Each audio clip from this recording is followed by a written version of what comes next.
你千万不要被你的朋友忽悠到越南来创业。嗨，大家好，我是老魏。最近有几个案例给大家分享一下，都是被朋友邀请来越南创业，结果生意做得非常艰难。现在来越南创业，其实有很高的门槛了，不像几年前一样。以前来到越南非常容易，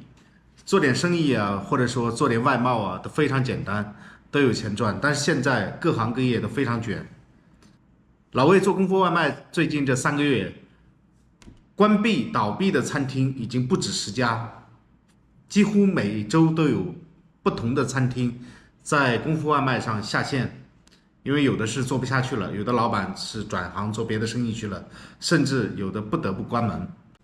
最近老魏听说几个案例，就是来到越南被朋友说，哇，你来到越南做什么什么什么一定很好做，然后他就来在越南投资了餐厅。在国内他也没有从事餐厅经营的经验，来到这边做餐厅，可想而知有多难。现在在越南做餐厅已经不像几年前那样非常容易啊，开一个餐厅只要做的不难吃，或者说还能吃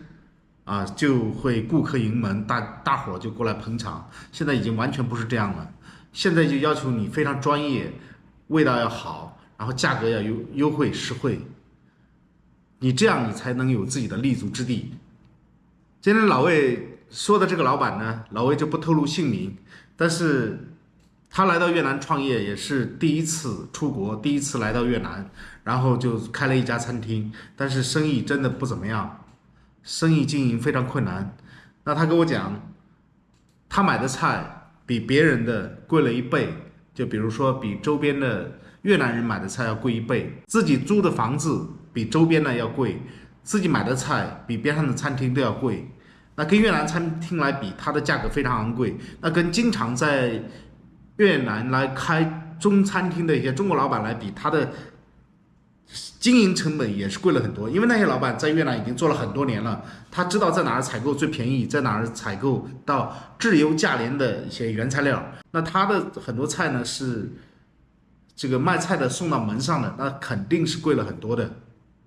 那这样的话，他的零售价格也贵了很多。他做的再好吃，那价格放出来，很多人就不愿意来了，因为在他周边一定有很多质优价廉的中餐馆，在那儿已经生意很好，所以他的获客能力非常差。我们功夫外卖呢，并不能给他带来很大的流量，那只能说给他锦上添花，并不能给他雪中送炭。所以很多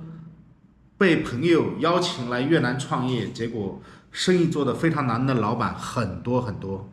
如果你想来越南创业，你一定要好好的做上调研，一定要深入下来了解越南社会，了解你周边的人群，而且你的餐厅一定要有明确的定位，你是做给越南人吃的还是做给中国人吃的，甚至你做给中国人吃的，你是做给南方人吃的还是北方人吃的，一定要有自己的一个明确的定位。如果你茫然的来到越南开了这家餐厅，或者来做了某一样生意，那等待你的一定不是一帆风顺。